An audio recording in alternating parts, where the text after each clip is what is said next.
learning when to be quiet as a coach is really important. Learning when to speak is really important. Same with our family, family life, knowing when to speak. I could crush my wife with just a few words. I know I could. And then equally, I can crush it with giving the silent treatment. And neither one of those is a good thing. So just learning through sport and through communication with players and managers, coaches rather than parents, has been a big help in my parenting and my marriage, especially. Welcome to the How Soccer Explains Leadership podcast, where we explore leadership principles through the lens of the beautiful game. Welcome back to How Soccer Explains Leadership. Thanks again for being a part of the conversation. I'm Phil Dark, your host, and with me, my brother, my co-host, Paul Jobson. Paul, how you doing, bro? Good, Phil. Doing great. We were just talking about the weather, so we'll lead with that, right? I mean, we survived the winter ice storm in Waco, Texas, and back into our normal warmer weather years. But no, things are good, man. We're in the throes of it. The spring season is ramping back up. Our teams here have just got all their schedules, so we're in our household at least is trying to figure out how we're going to get our three kids to three different places in Dallas, Texas on a Saturday. Or Sunday, whatever it may be on the weekend, but it's all great, man. We were just saying last night how the winter was great. It was a good break, but we're really excited to get back on the field and get the kids playing again. So, no, man, things are really good. How about you guys? You guys surviving out there? We are. We have our last couple league games for high school, and it has been the strangest high school season I think I've ever had. We've had the last four games have been 1-0 losses, and all of them we could have tied, could have won. It was just like it's one of those years.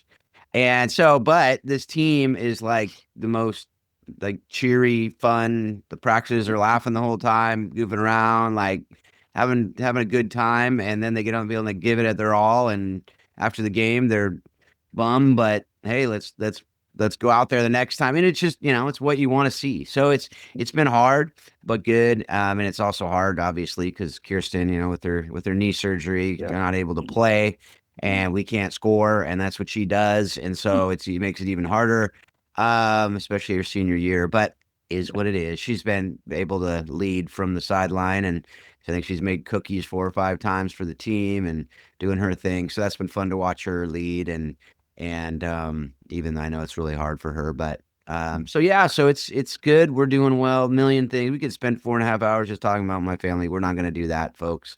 Don't worry about it. You don't need to have that. One show we'll just do home videos, and we'll put that on YouTube for you. And if you really want to know, you can watch them. But that's for another day. But today we got a lot more fun than dark home videos. We got Jim Spence with us. Jim is a longtime friend, a longtime listener. I think probably one of the first people to reach out to me and out there in Houston. And we've given us a couple guests, and just a lot of great conversations. So we're finally getting you on. Jim, how you doing, man?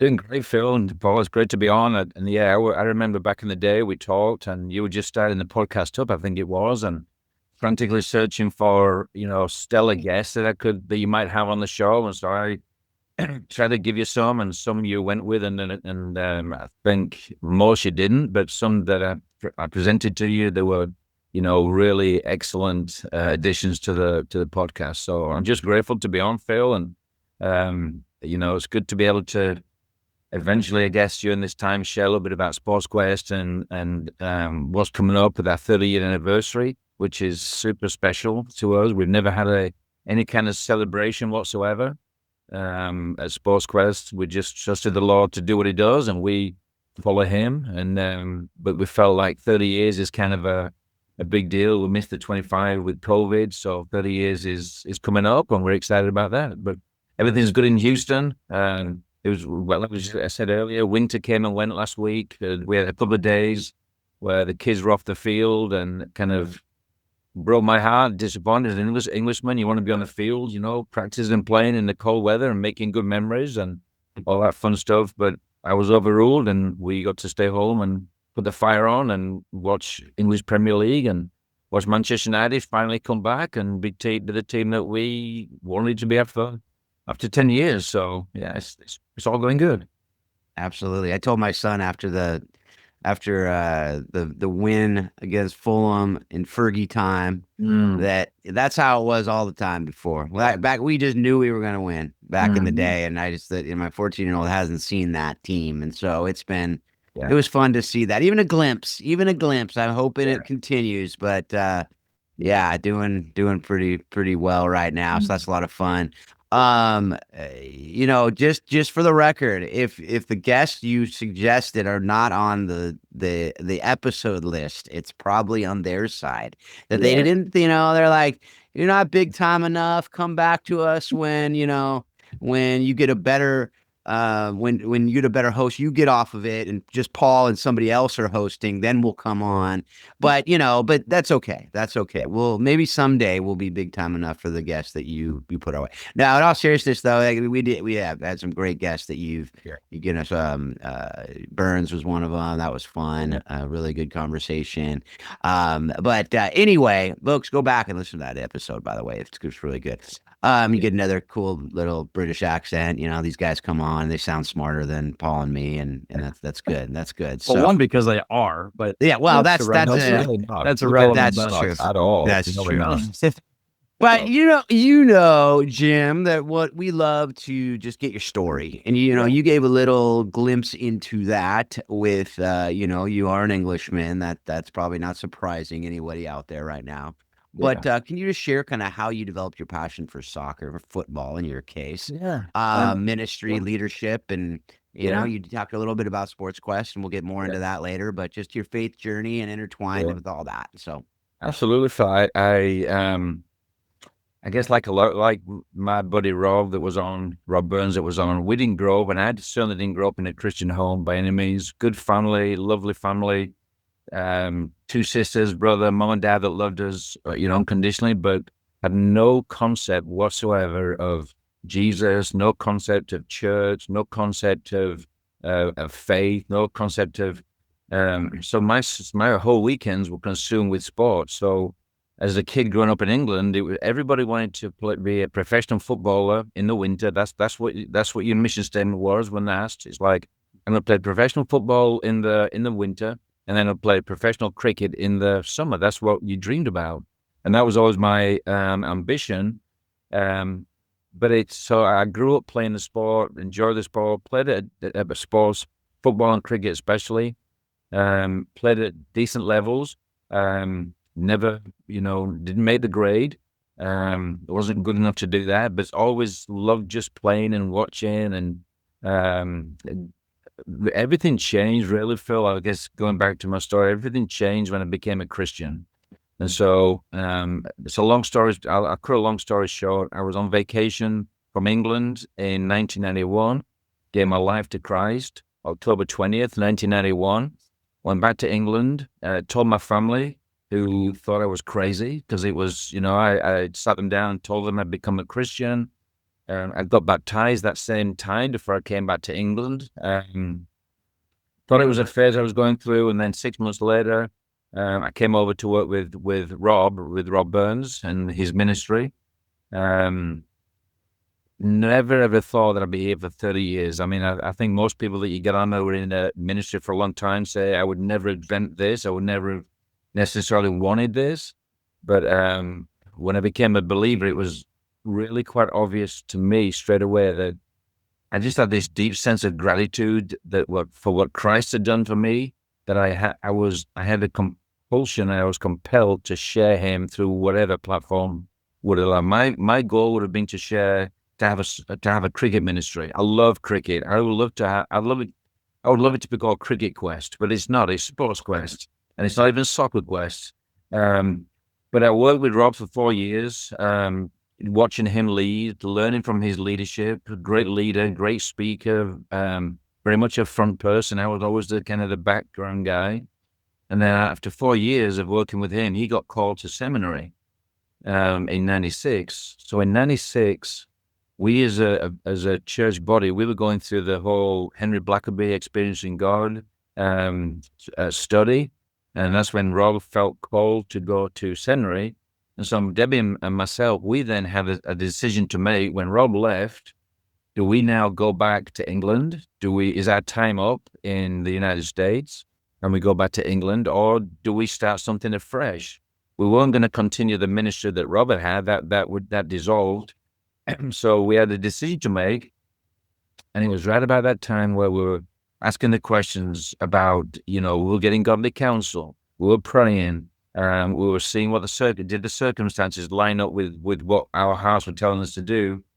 But ultimately, it came down to them all lining up with the scripture. And I never forget reading the story of Jesus feeding the 5,000 with the loaves and the fishes. And when I read the pages as a relatively new believer back then, when I read the pages, when I read the scripture, you don't send them away. You give them something to eat. You give them something to eat. Don't send the crowds away. You still have enough to feed the people with soccer and with ministry. And so it really touched my heart to think that God could use somebody that's always been in the background in terms of the limelight.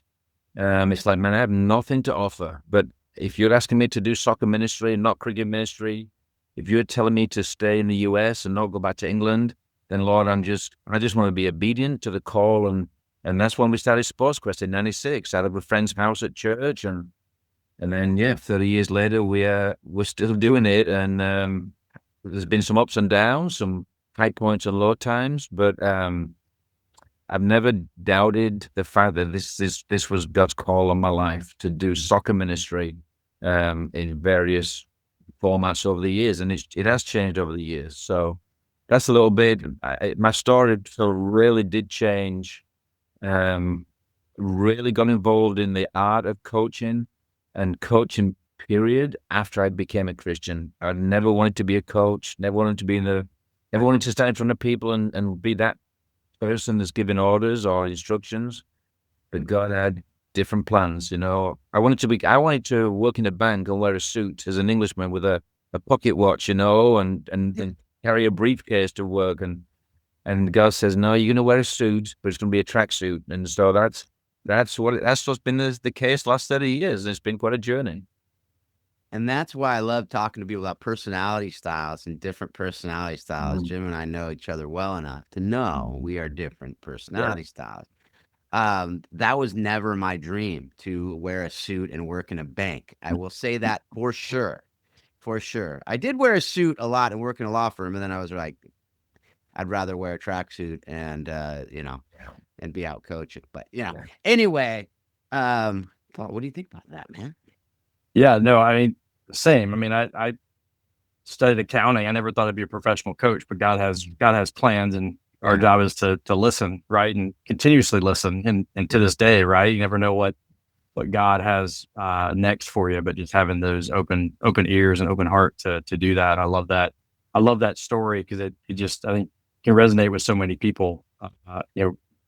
What is God's calling for me? A lot of people ask that question, and I think a lot of people just aren't willing to, really listen to that, open their heart to that. But and Jim, through all of that, obviously, as God has kind of shaped you into the man He wants you to be, as we're all trying to get to that point, how would you explain your why, like your life purpose in all that you're doing and how you're living that out? Well, it's funny because I was just in anticipation of that. I've listened to you guys long enough to know that question was coming. You knew it was coming. Yeah, it was coming. I knew it. It's like, I know at some point it's going to come. And I read a quote. I'm a great one for writing down quotes. And I read somewhere, and I might have even heard it from you guys. You'll have said this or heard it, but people are willing to live for their what, but very few are willing to die for their why. And so I would die for my why. I would die for the why of coaching soccer. And it's not because not because I love X's and O's and strategies and systems of play. And it's not because of that.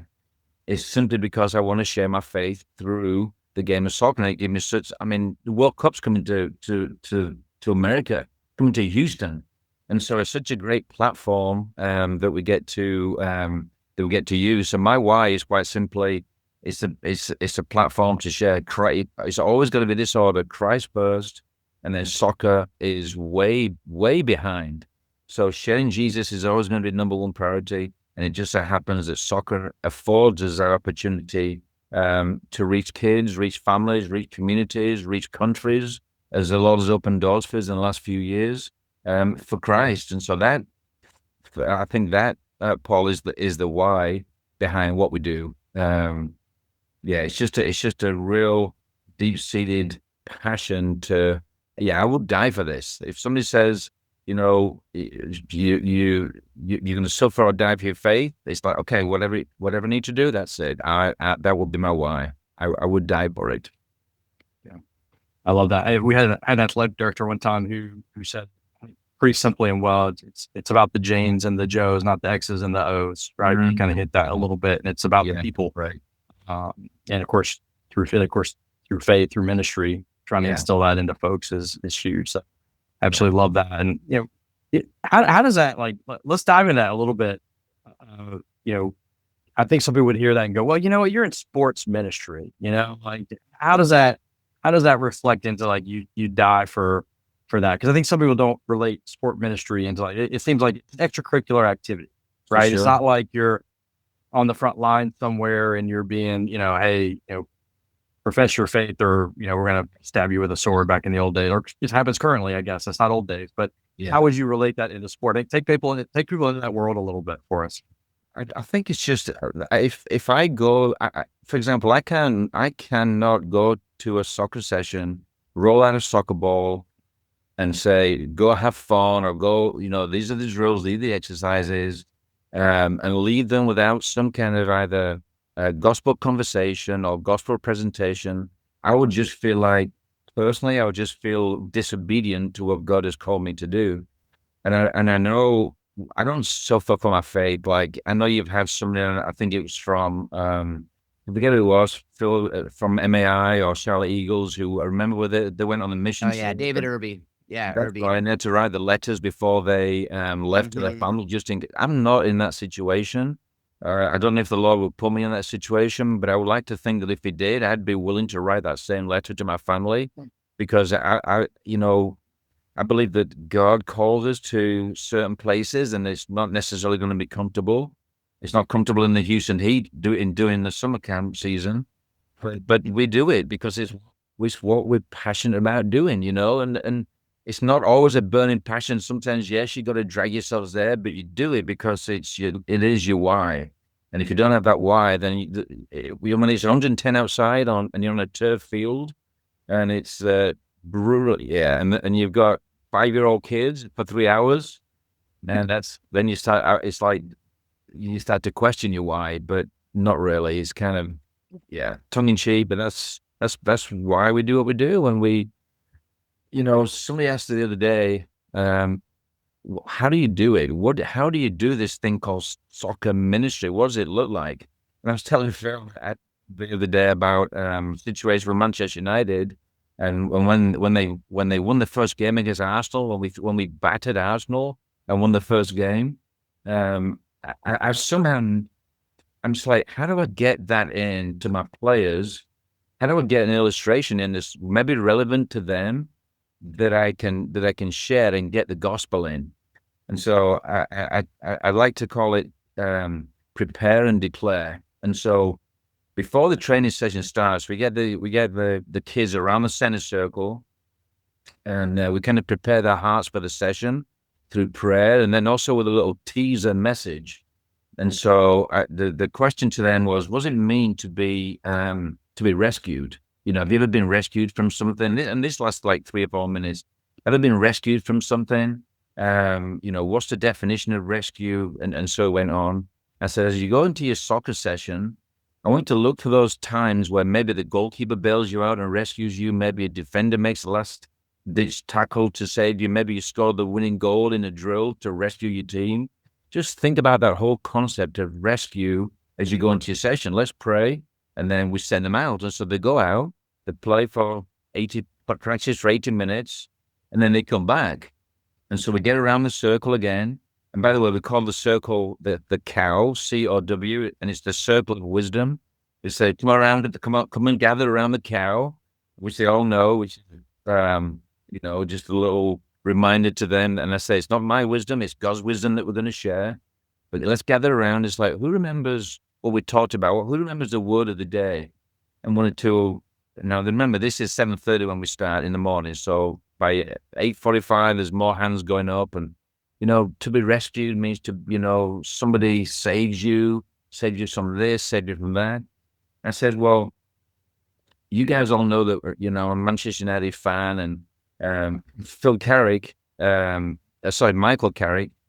Phil Carrick's a cricketer. Michael Carrick actually he rescued Manchester United from 10 years of mediocrity when it beat Arsenal at the weekend. They were on fire. It was like the good old days where they scored the last minute goal, and he rescued the team. And I said, Michael Carrick may rescue the team this Saturday, might rescue the team next week, the week. He might rescue them for the season. He might be the next Alex Ferguson. I said, Michael Carrick only has certain abilities, certain rescuing abilities. And one thing he can't rescue is your soul. There's only one that can rescue your soul, and his name is Jesus Christ. And so then we can go into the whole declaration of the gospel. Why do we need Jesus? So we kind of prepare their hearts ahead of time with a little teaser, and then we'll declare the gospel truth at the end and through a soccer illustration. So that's one way that we do it. Another way would be just by, curriculum based. We write curriculum and we share biblical principles and themes with the kids. But I really like it's like whenever I read my Bible, it's like, I don't know about you guys, but whenever I read my Bible, I'm always looking for soccer illustrations. It's like, how can this verse be used in scripture? It be used in soccer.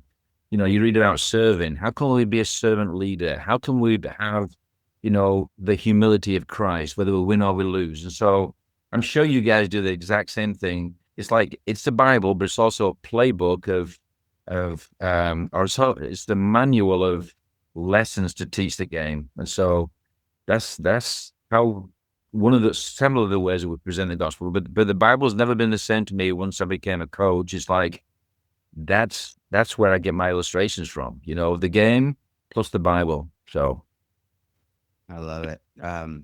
We had Brad Kenny on, who wrote the soccer Psalms.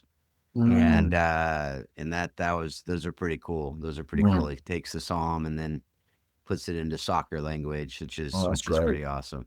I will say that, some would say that that Houston in the summertime is closest thing we'll see to hell on earth. I would agree with that. So that might be persecution. I mean, that may be what Jesus was talking about in Matthew 5 with, blessed are you when you're persecuted for my sake, right? Yeah. So I don't know.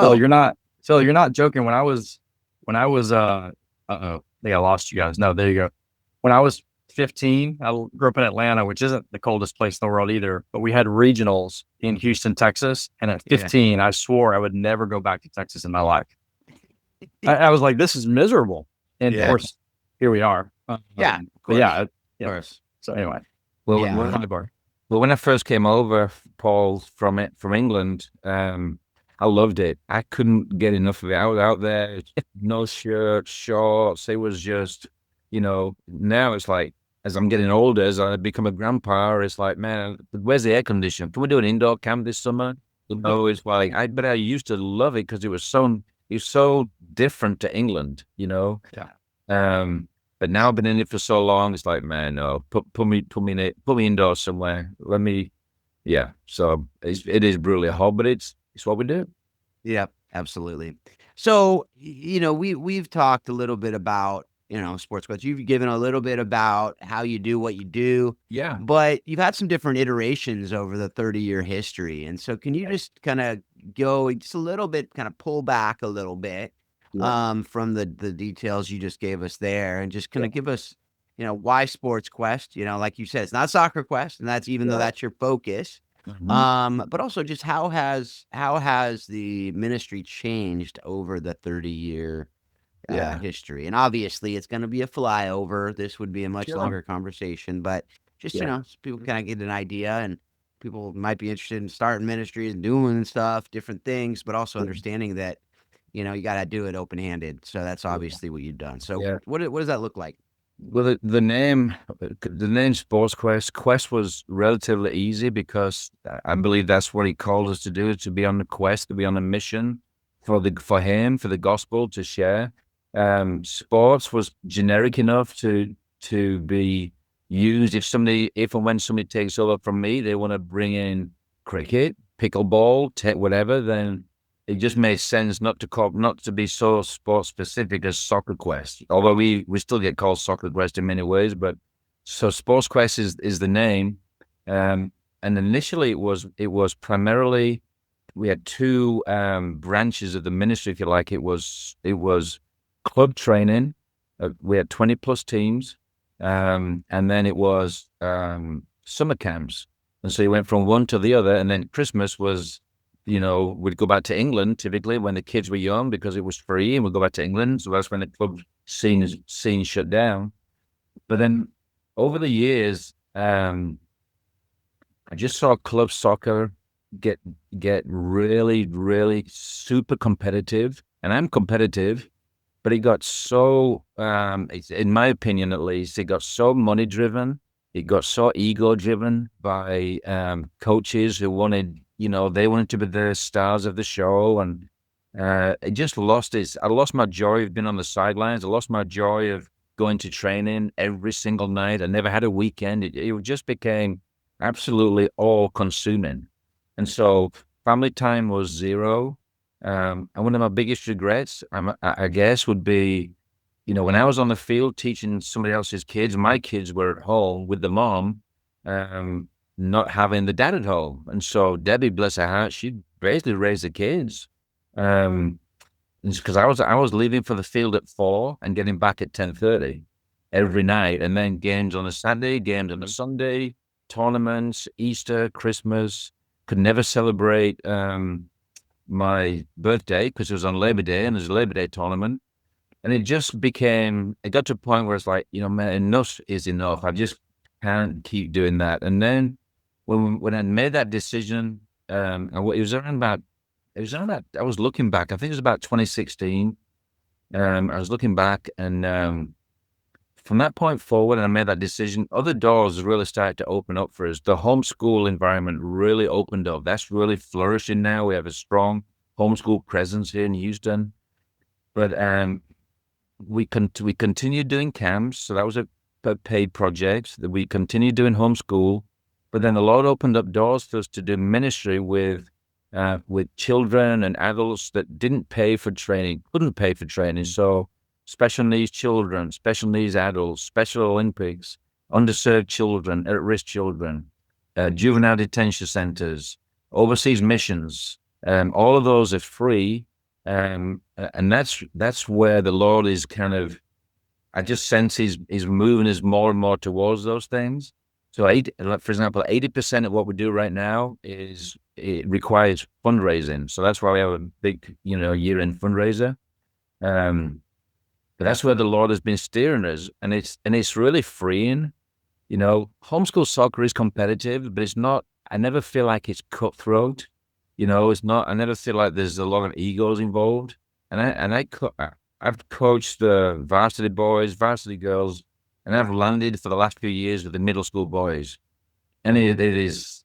I don't know. It's such a sweet, tender age where your dad jokes still land. They still think you're kind of funny. If you try those jokes with the high schoolers, you're just not cool. But with the middle schoolers, you can get away with it a little bit. And so I've just felt the Lord leading us in that direction to say, okay, we're gonna move you to different places. We're gonna move you a little bit out of your comfort zone, and he's gonna ask us to go places that we never would have dreamt. First mission trip was 2019 to Haiti, and since then we've been all over the world through soccer. And it's not because of how good we are, and it's certainly not because we've sought those things out. The Lord has just brought them to us, and it's almost asking the question, will you be faithful in going where I'm sending you? And that's what we try to do. Yeah, that's right. I like that. I've been talking to my coaches a lot lately about, trying to find that sweet spot for them, right? I think we all have, because of our personalities and whatever we had that sweet spot. I remember when I was first coaching, I loved the U12 boys, kind of for the same reason you're talking about. It's kind of a sweet spot. Now, give me 5, 6, 7-year-old kids. I can do it if I have to, but not really my strength. I'll go crazy.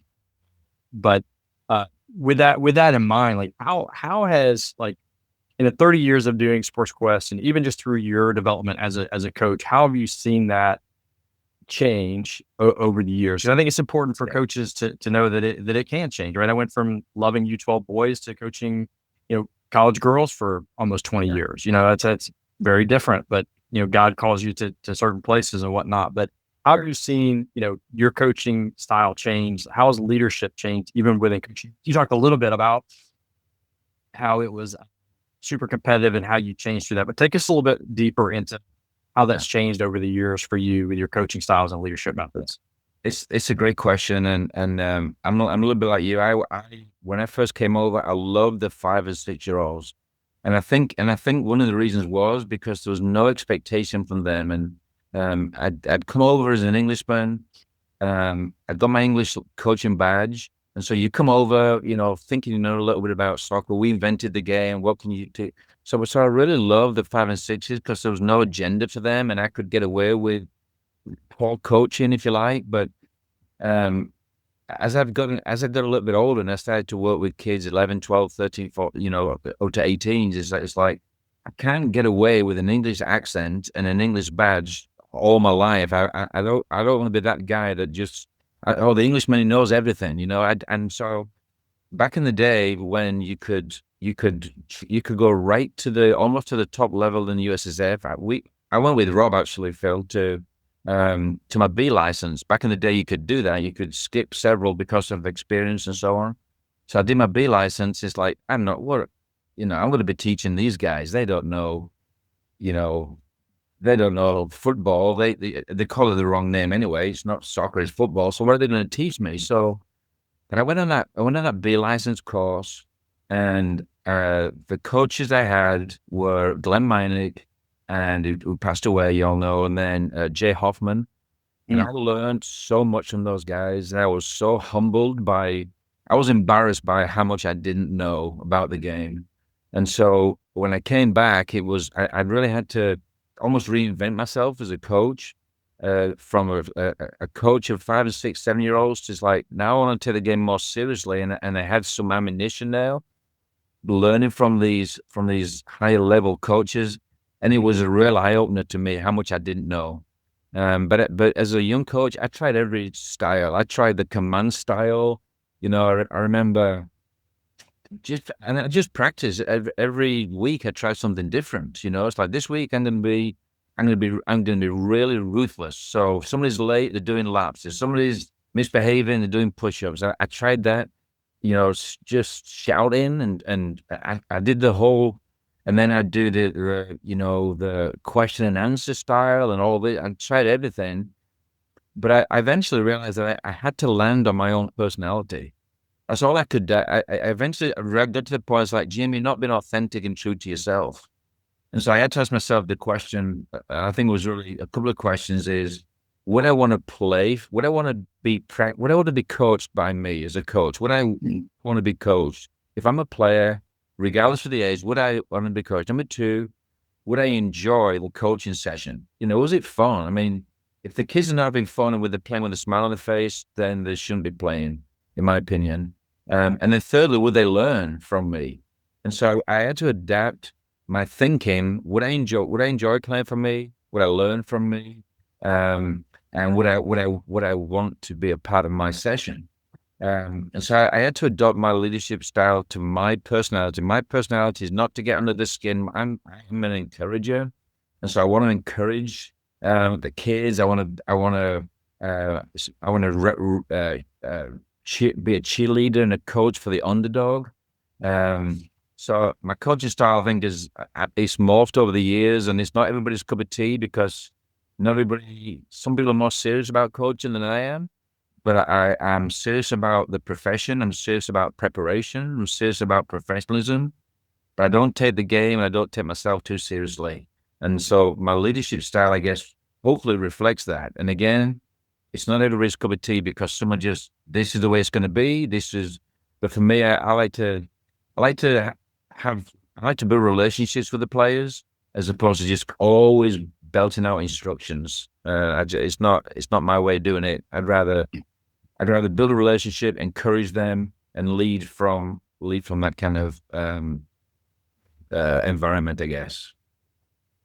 I don't know if it's so important question. It's a bit of a long. No, it absolutely answers the question. I think it's great to see kind of that development coaches. I think, there are a lot of coaches, I think, that listen to this and whether they're really experienced or just getting into the game, I think it's important to hear how, as coaches, we do kind of morph and change as we should. The game ebbs and flows. The kids are different now than they were 15 years ago, just with the world that they're living in.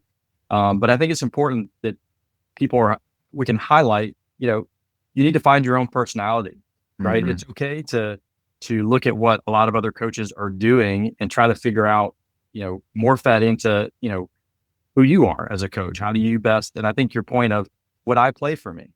I think we should look at ourselves all the time and say, would I play for me? Did I do anything today at training that, maybe I should go apologize for, I find myself doing that a lot. Did I get too excited in that moment? I mean, I substituted for a coach a year ago, ran a training session and got all over a kid.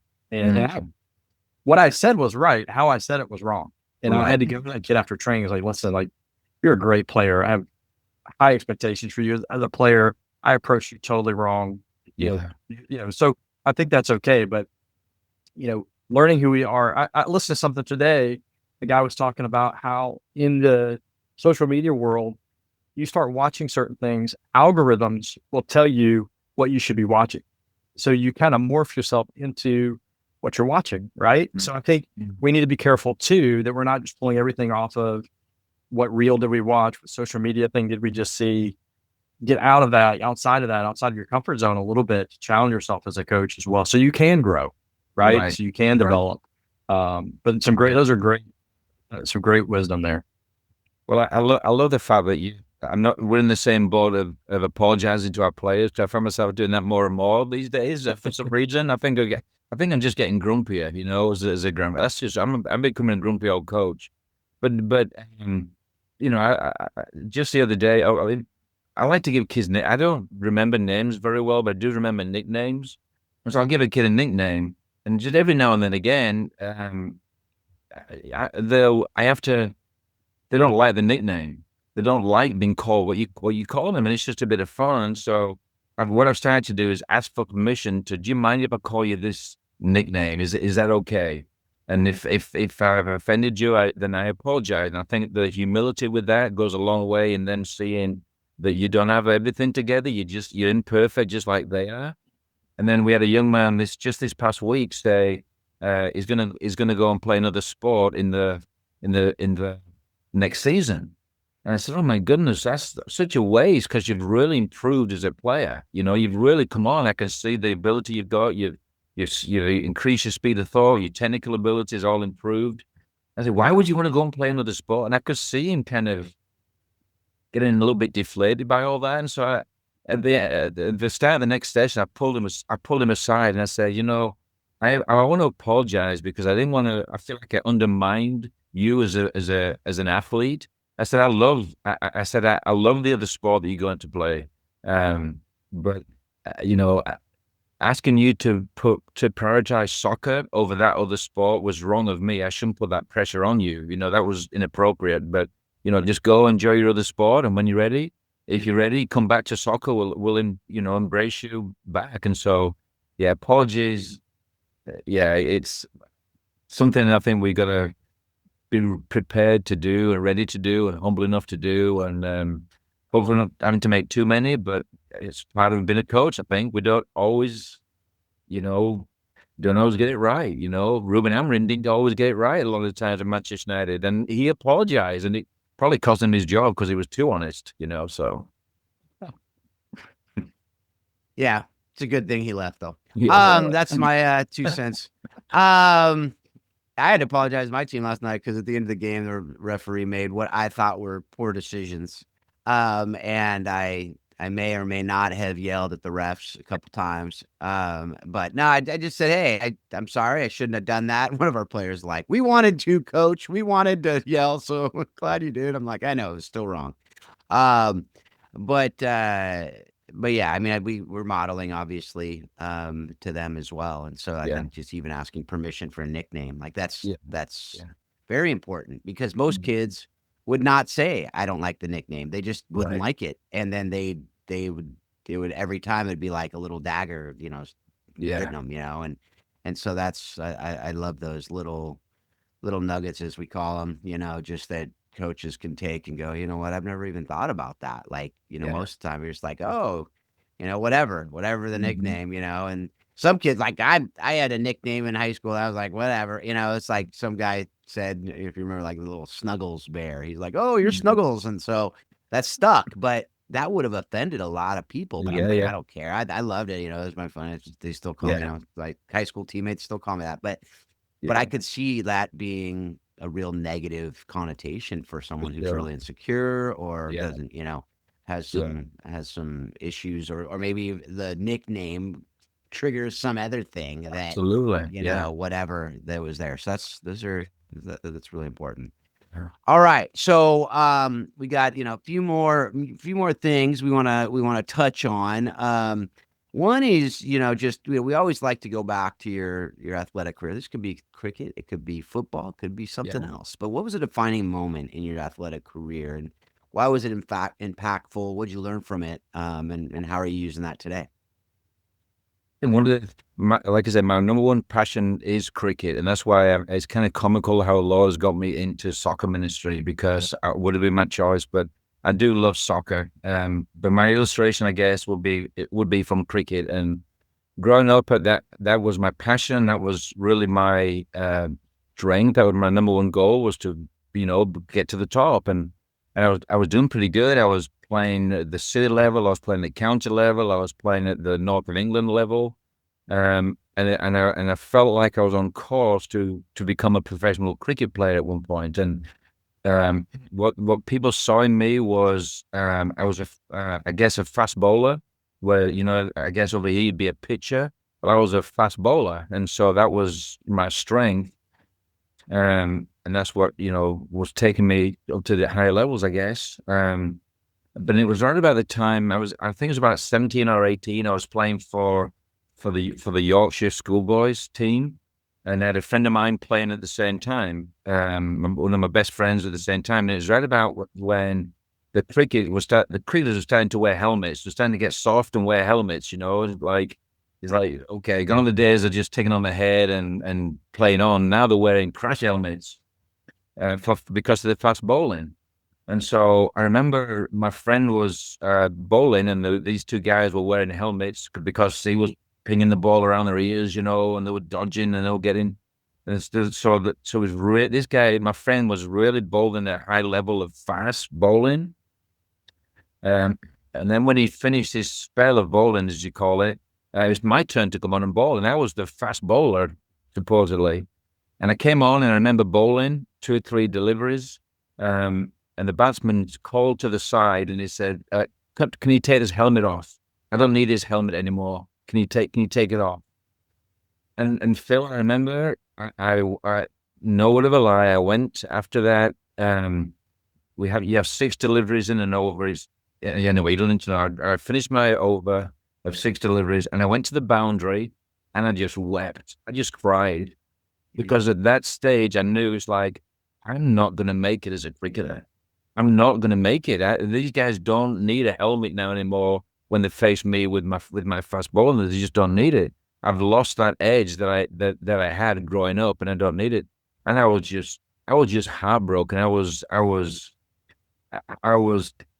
crushed to the point of tears as an older teenager, and it really impacted me. And I think it stuck with me more than any other lesson, I think, because I'm able now, I believe, because of that, I'm able to empathize with people who get injured, people who don't reach the potential, people who fail, people who fall short.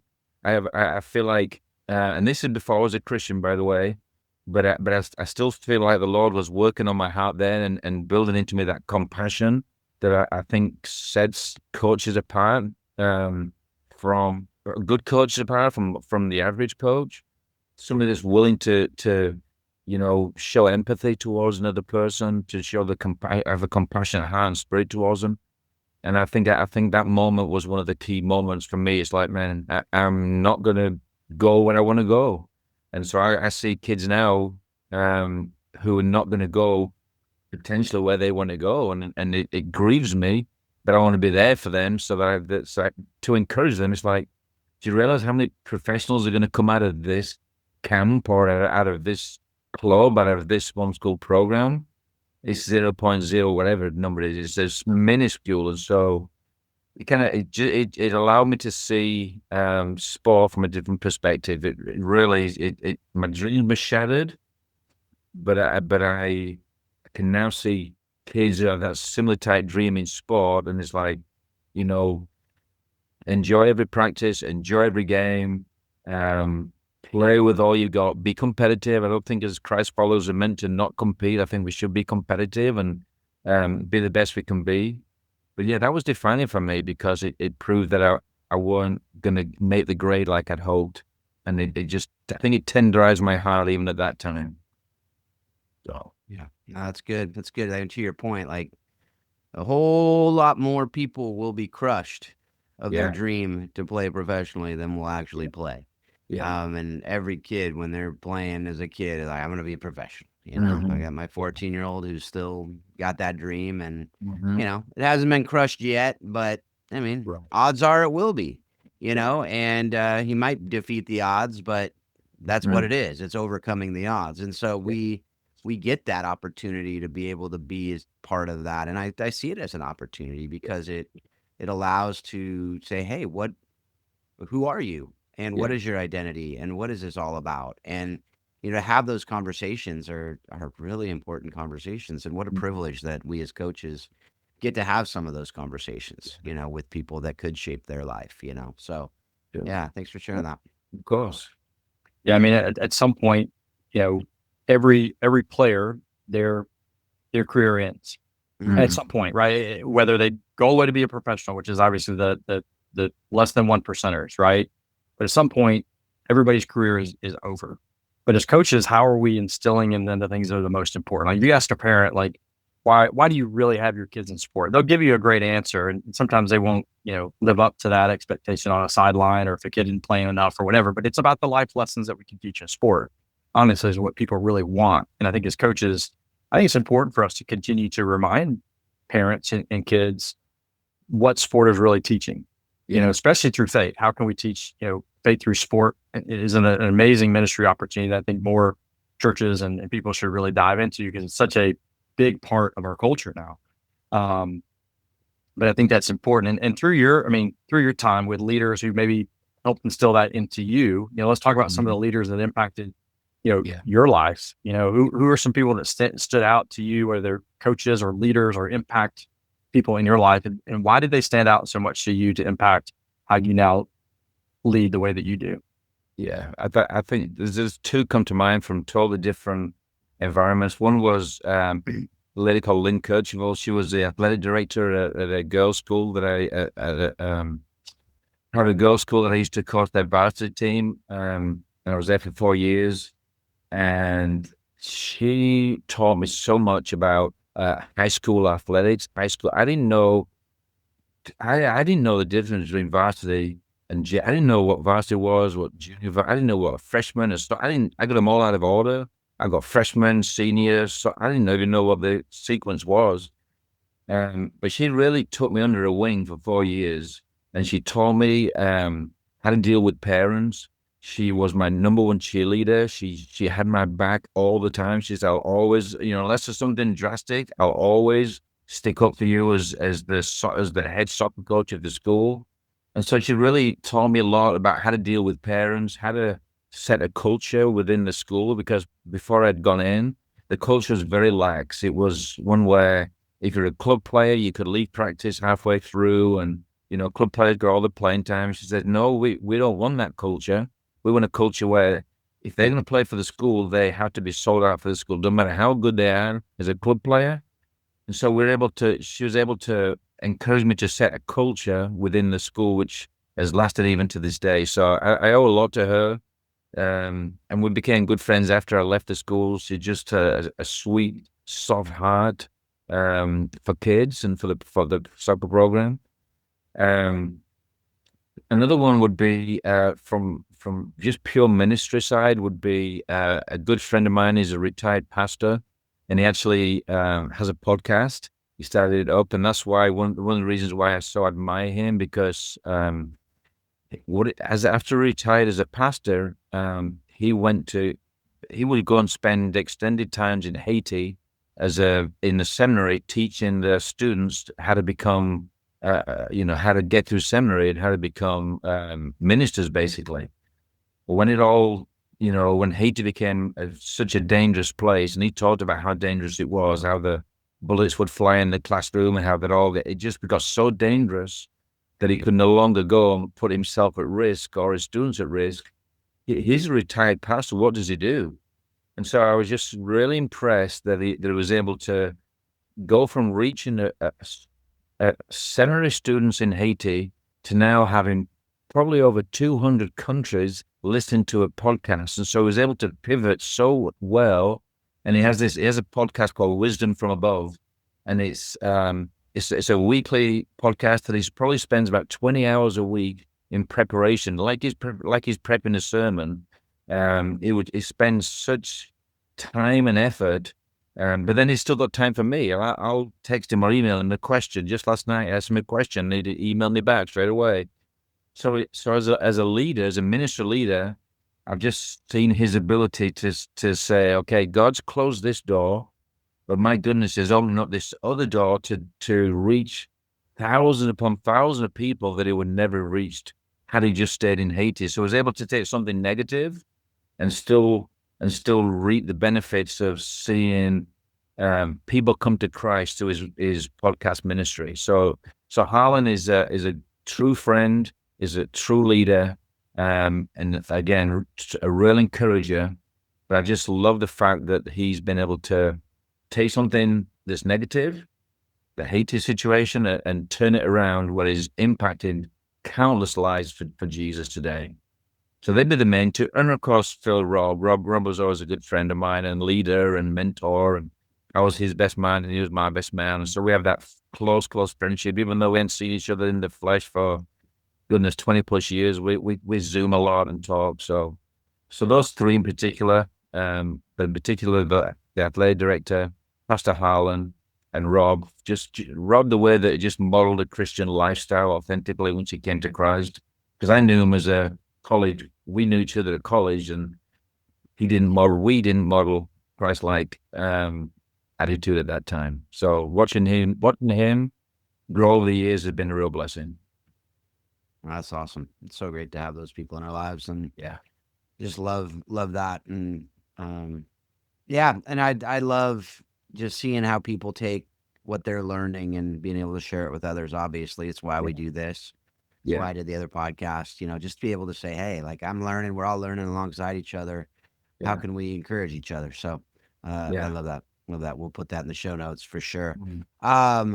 What the last three questions. So the first one we got, what would you like to go back and teach your 25-year-old self about life and leadership? If you could go back in time and have that conversation. You saw a recent commercial with Drake May and talking to his like 5-year-old self or something. So what would you like to be able to go back and talk to? He's probably 20. He's not even 25 yet. But what would you like to do? That's a few years ago for you. It is So I a don't know good if you few can years now, remember that far back, but It's what would you want to go back and teach your 25-year-old self about life and leadership? I wish somebody would have taught me the you guys know the four key, some of the key leadership principles of evaluate, delegate, automate, or eliminate. I wish that somebody would have taught me those lessons as a 25-year-old. It's evaluate what I'm doing. Evaluate my priorities. My priorities were out of sync with what I should have been doing as a Christian husband and as a Christian father, because I was spending all the time on the field. And it's like, at the time, there was nobody else that could do it. It was me and it was others. And but I wish I could go back and not spend all that time on the field and see my kids grow up as I would, as a normal parent or family would, I guess. So I wish I could have evaluated better. I wish I could have learned to delegate, a lot more. It seems that even now, I find myself, you know, if it's worth doing, I'm the only one that can do it. I'm the only one that knows how to do it. And my way is that, so having the ability to delegate, I wish I could have learned that earlier, and not because it becomes very stressful when you take on when you take on all these job and assignments on your own. So delegate and trusting people to get the job done.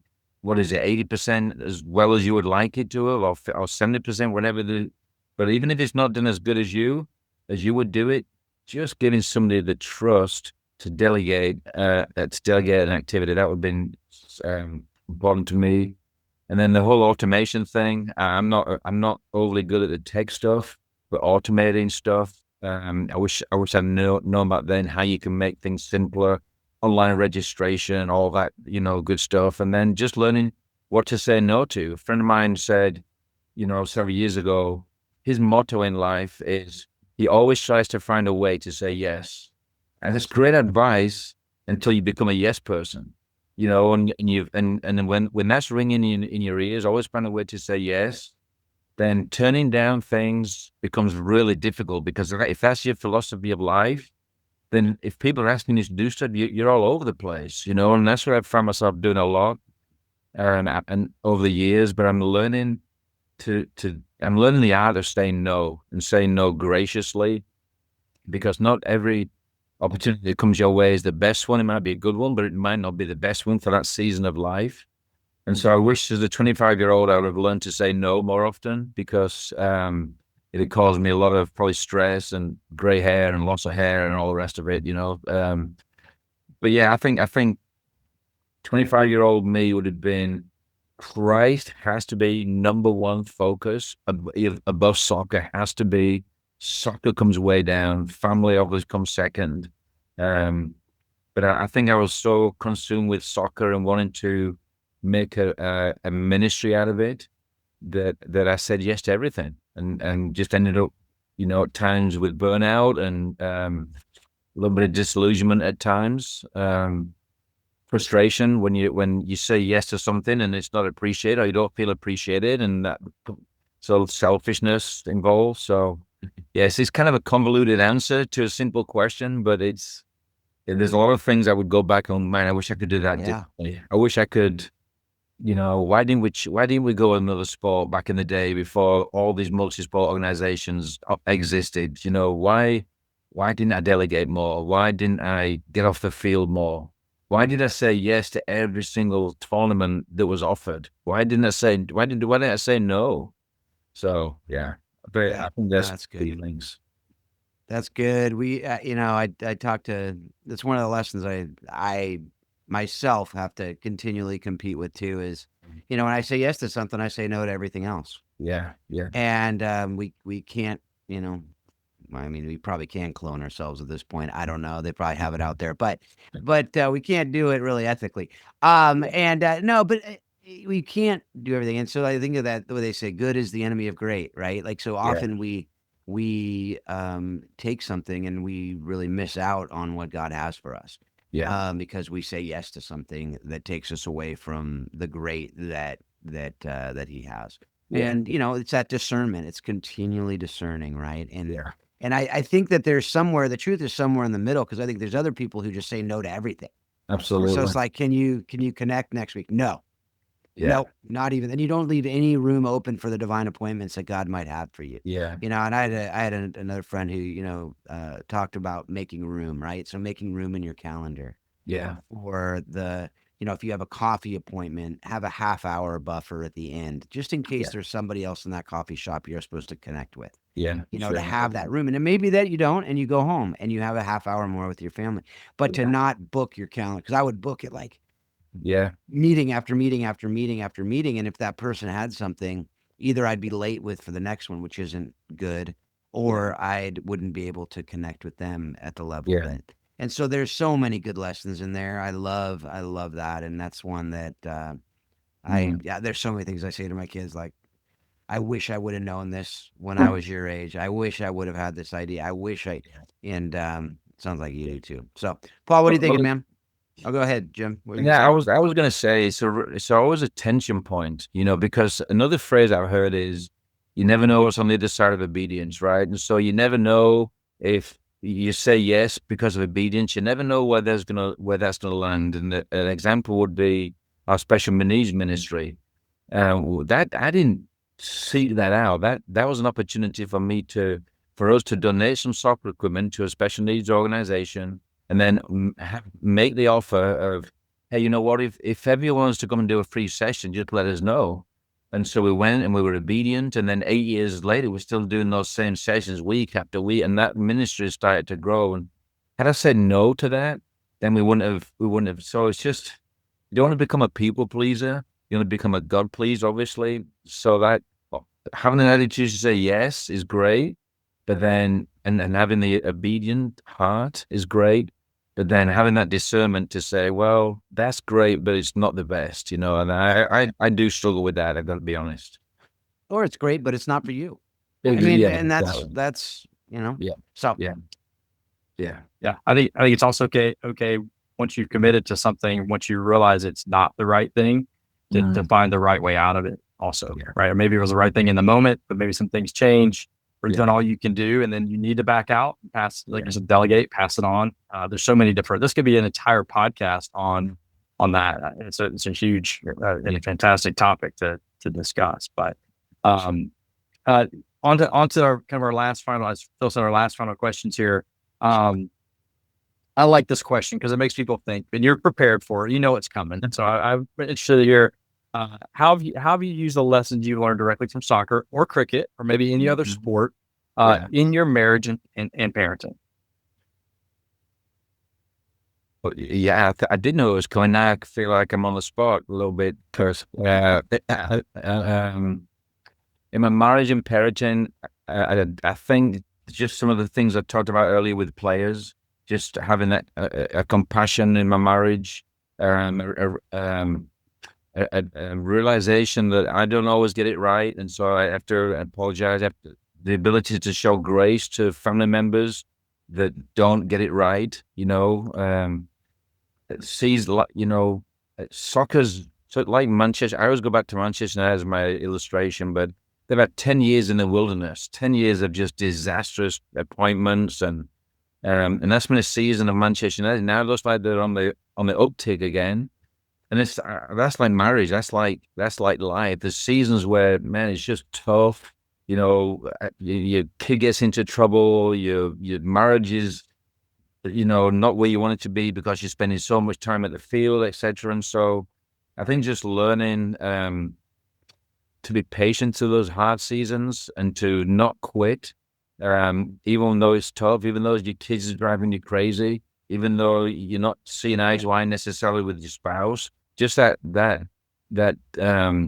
mindset of, I'm not going to quit. I'm not going to throw the towel in on my kids, on my family, just like I wouldn't do in a game of cricket or a game of football. I'm not going to do that. So just that desire to press on in spite of what's going on around us. So I think that's been a key lesson through sport in particular. Has taught me just to keep going, to press on, to realize hard times might just be around the corner, but good times might, follow that. So, yeah, I knew the question was coming, and I kind of feel like I mumbled there a little bit, but it's